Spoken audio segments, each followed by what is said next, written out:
Welcome everyone back to Pommy and Oz. Hope we're all doing really well. If you're new around here, hit that like button, hit that subscribe. It does really help the channel out. Can't thank you enough for your support. And we're here today with the mock draft. So we're going to do the first 15 picks. We're going to do the next 15 picks in the second video. And then we'll do the final lot of picks with a rundown of what the clubs are. We'll try and do the rundown of where the clubs are as well with each video. But without any further ado, let's get into it. And at pick 1, we have Richmond. This is a really interesting case, I find, with Richmond, because obviously Richmond, they've lost Liam Baker, Shai Bolton, McElhinney, who will be rookie aid, Matty Coulthard, Noah Cumberland, Graham, Grimes, Martin, Naismith, Pickett and Rioli. So they need a big lot of players, and it's really tough here. There's so many ways that you could go with pick 1, in my opinion. Do you go the guarantee with Jagger Smith, knowing that he probably has to eat a few steaks before he plays round 1, or has that potency? Do you go Finn O'Sullivan, but then there's that indecision of with his injuries and obviously the limited year this year? Or do you go Sam Layla, the guy you've been linked with? So we are going to not get creative here.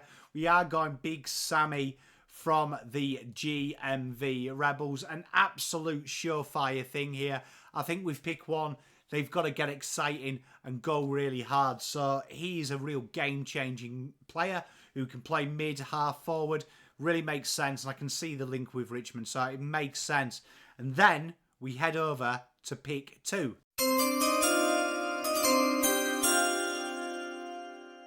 North Melbourne, another interesting case when you look at North.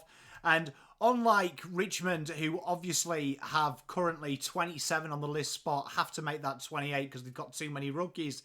So they've got 10 list spots to play with. North Melbourne, on the other hand, are in actually a real healthy position. 34 list spots, so 4 list spots to play with Toby Pink filling up their rookie A. So they can really go hard here. Now, a lot of people linking them with Alex Tyree. Now, I understand that link. Pick 2 for me is really, really integral to what North is. So I think that they will keep it, and I think that they'll be looking for a good deal. And it would be a deal for me that is overs if I was North. At this stage, though, North have got a lot of options. Looking at their midfield, they've drafted heavily in the midfield. And when you look at what's lost at North Melbourne, I think they're in a really good position that no one's been lost that you would per se say is incredible best 22. Jaden Stevenson, Taron Thomas, Curtis Taylor, Liam Shields, Tyler Sellers, Pink, who is going to be relisted, Bigoa, Charlie Lazaro, Greenwood, Free and Drury. So it's not like they've lost players that you're screaming that they've lost. But I think that they'll try and bring a bit of maturity in, and I think they'll leave spots in for the PSD. So that being said, I think that they'll go best available game-changing player. Now, that would probably whittle it down to 3 players. Harvey Langford, Finn O'Sullivan, or Jagger Smith. Now, the reason that I'm going to eliminate Jagger Smith is I think that they will look at it and go, okay, we've got players that find the ball, but we're looking for someone that really is dynamic to us. So I feel like that they've kind of got the cake. So, you know, I feel like if you're building outwards, you've got to make the sponge. And I think that the players that they've got going through their midfield are sponge-like, right? I think we're looking for the icing on the cake. And I'm going to go with Finn O'Sullivan for North Melbourne's pick. I think he's incredible. I'm a real big fan of his, but I think he's a game-changing player, and it allows them to really have 3 or 4 players in that midfield in the next 2 or 3 years that can change the game at any instant. Colby McKercher, Harry Shizo, you've got LDU there, so you've got a real strong core. I think you add Finn O'Sullivan to that, and suddenly it's looking really mwah, really mwah. And that leads us to our next team.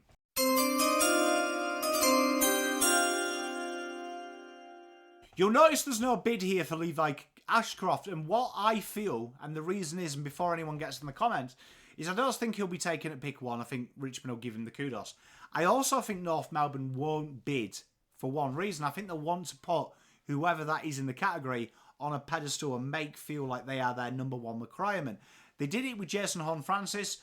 and it didn't work, but I think they'll still do it, and I really do. And I think Carlton, with them doing business with Brisbane, they will be a gentleman's agreement. You don't bid on Levi Ashcroft. So that means Carlton have a collection of players. Now, Carlton, when you look at what they've lost, it's really interesting. They've lost Domaku, Jack Carroll, Matt Carroll, David Cunningham, Sam Durden, Matt Kennedy, Caleb Marchbank, Jack Martin, Alex Murkoff, and Matty Owens. So they've gone here with bold. And you look at the midfielders that they've lost, probably the issue with the midfielders is that they're not dynamic enough. And Jack Carroll's probably the biggest surprise, the guy that left the team. So Carlton here, I think, are going to be looking for speed. They're going to be looking for POD. And straight away, I'm going to lock in my boy Sid Draper, much to Adelaide's dismay. But a guy that can burst forward, that's got incredible speed, that is a game breaker and a leader, suddenly makes Carlton's dynamic there a little bit POD. And I think Finn O'Sullivan would have been there as well, would have definitely been there. There's been heavy links. But that leads us on to our next team.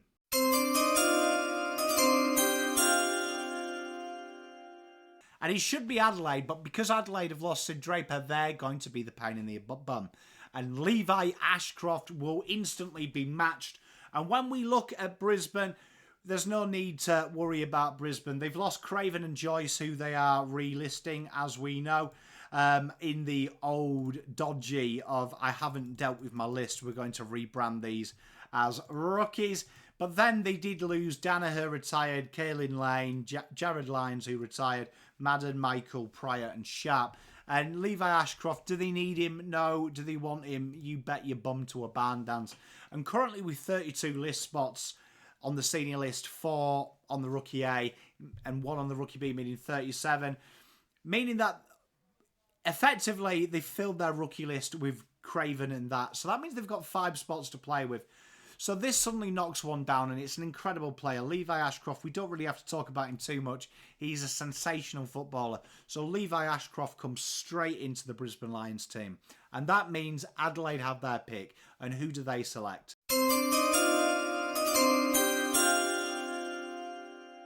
It's interesting because you always look at this, and obviously they have been heavily linked with Mr. Sid Draper, and we're going to go a little bit different, and I'm going to go with a player that I feel is that POD for them, and that is Mr. Jagger Smith.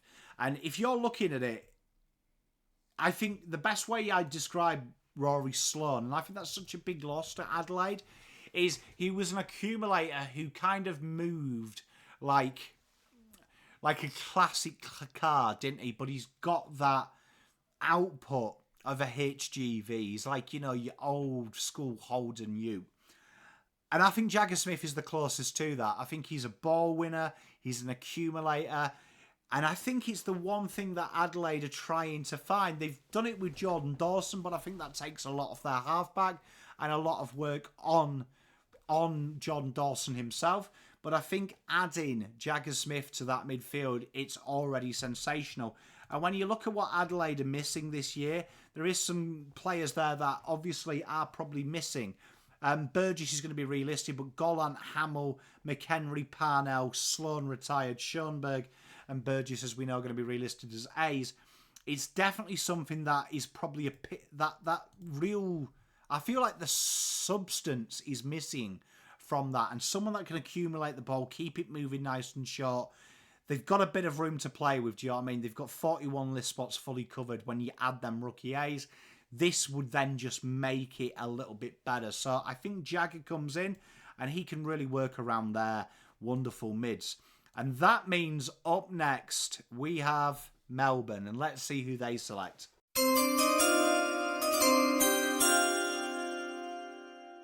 Some real options for Melbourne here. And when we look at Melbourne and what they're looking for, they've lost Brayshaw retired, Ben Brown retired, Faris White, Hunter retired, Neil Bullen, Shaki, Smith and Tomlinson.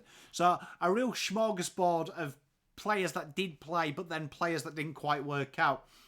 And I think they would be amiss here to not go Harvey Langford. I think he's the name that rings out there.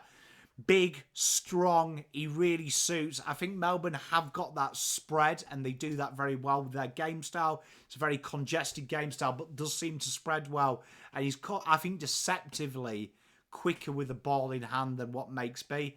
Few players here that were really in line, but I do think Harvey Langford would be the right selection for them should the draft board go this way. And that leads us on to our next club.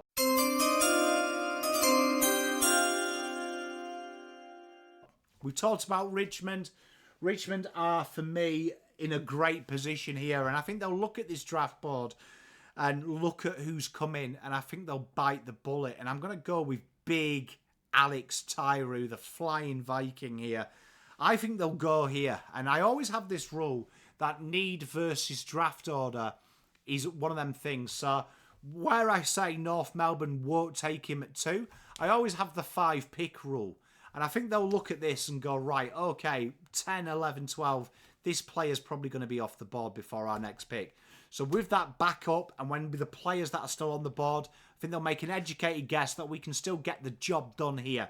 And I think it'll be a choice here for me between Harry Armstrong and Alex Tyrou. But knowing that there's better quality key forwards than key defenders, I think they'll get Tyrou in and go, right, we've got Bolter locked down forever. Can we bring in Tyrou here? When we look at some of the players that we've missed, Alex Tyrou comes in and he's that massive injection straight away of quality. And that will lead us on to our next. I think St Kilda here are going to be a little bit sneaky, and I think you will see a bid, and it won't be this pick though. I think their first pick, they will go with the player they want, and they will go very close to home. We know they want midfielders. A lot of talk of them splitting pick 8, but we're not going to be doing trades in this video because that's your big pet hate. We maybe will do one with trades a bit later on. But I'm going to select Murphy Reid for St Kilda Football Club. Incredible player who is an absolute diamond. A diamond here. And this guy here, I really suits the POD. There was a lot of talk about them wanting Sam Layla. I think Murphy Reid is the next best when I look at their midfield makeup. Elite kick, he's got spread, he's very intelligent, he's got a degree in footyology, and I think it really suits their midfield, and I think Ross will love having him. Let's have a look what they do with their next pick.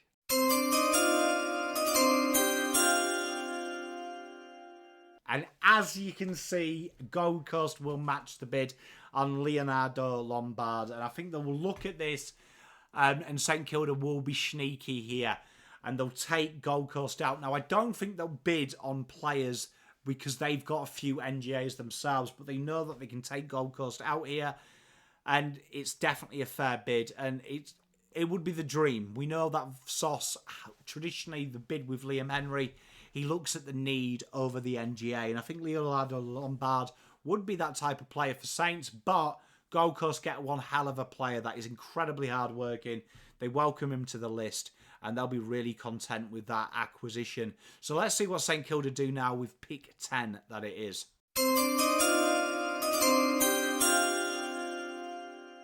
We're going to go with Josh Schmiley. Now, a few players here that I was thinking about, but a lot of them were halfbacks, and I think they will double up on the midfield selections, because when you look at the players that are playing in the midfield and that are pinch hitting now, they're so versatile. Wangani Mawera and players like that, they're so versatile. They'll bring in Josh, and I think Josh is really the unforgotten talent here, and it would suit a Ross the Boss game style straight away. Big-bodied, strong, learning off one of the best.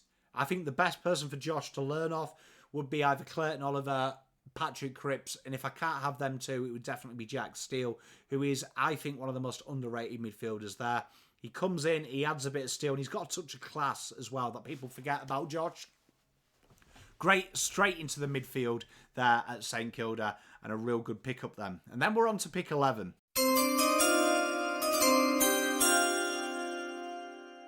Melbourne, they've got Harvey Langford with their first pick. They're looking here. They've got a lot of picks to play with as well. They're going to go straight in. Harry Armstrong into the football club. They get the key forward. They've tried to use stopgaps before Wiedemann and players like that, and it hasn't quite worked for them. Josh Shackey, things like that. Harry Armstrong is a ready-made key forward. They'll look at this. They'll go, we've got Van Ruin now. He's bearing fruit. pair him up with Harry Armstrong, who can really work that flank really hard as well, likes to lead deep, really, really helps Melbourne Football Club out, and they will get in on that. And then Richmond will have another pick, and let's see what they do.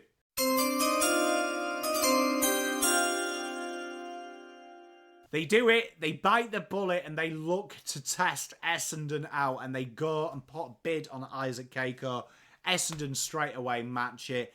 What a player Isaac Keiko is. Really, really strong, really, really solid. A real gem. A real superstar small forward in the making. And straight away, they do that, no questions asked, and they will be happy with that return. They'll match it straight. He slots so far in to the Marine.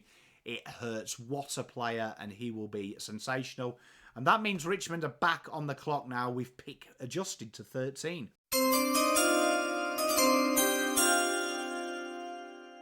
And they're going to surprise everyone. They're going to go Bo Allen here. And when I look at the players that they've lost Liam Baker, they've lost Rioli. Bo Allen is probably the closest type of player that can go in there, give them that run and carry, be strong, be bold, and really, really inject some life into Richmond straight away. They've already got Alex Tyree there, so they've got that third early doors key position later. They've got Sam Layla. Get Bo Allen in, and straight away they've got that real magic up the top, straight away down that half-back line, who's ready-made to play straight away. And they will pair that selection with pick 14.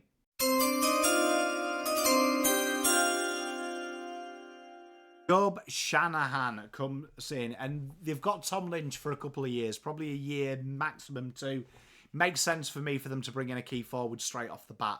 Job Shanahan, I really do rate, and at times I think he could be better than Harry Armstrong. I think he's definitely got a skill set that will make teams like Richmond straight away better. Could learn straight away off Mr. Tom Lynch, and that will be a real key pillar for what I think Richmond are building. And straight away, for me, I think Richmond have gone through that spine very quickly, which is what we've seen with successful rebuilds with multiple picks. The teams that pick more spine players bear fruit, and they've really got that sponge we've been talking about and a little bit of icing already. And pick 15, a team that is struggling, West Coast. Let's see what they do.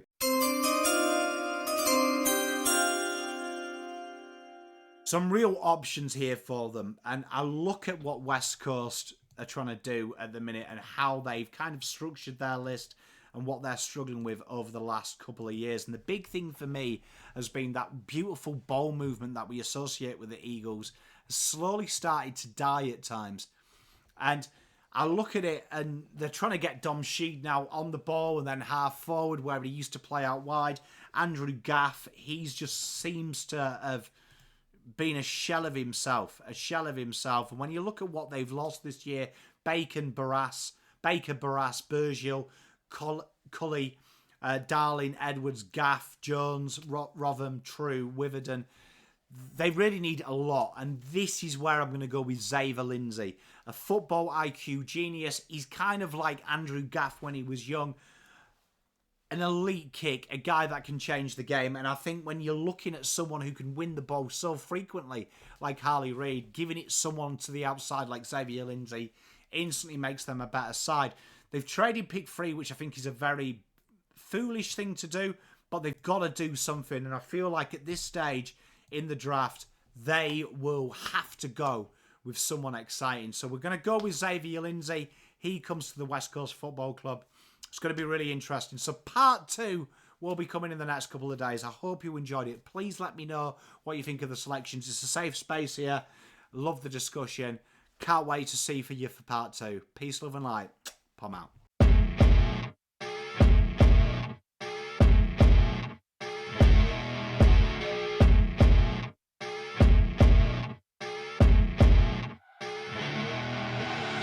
I see her rolling up, Uber black Cadillac, high heel boots and a sexy body full of tats. Baby's bad, oh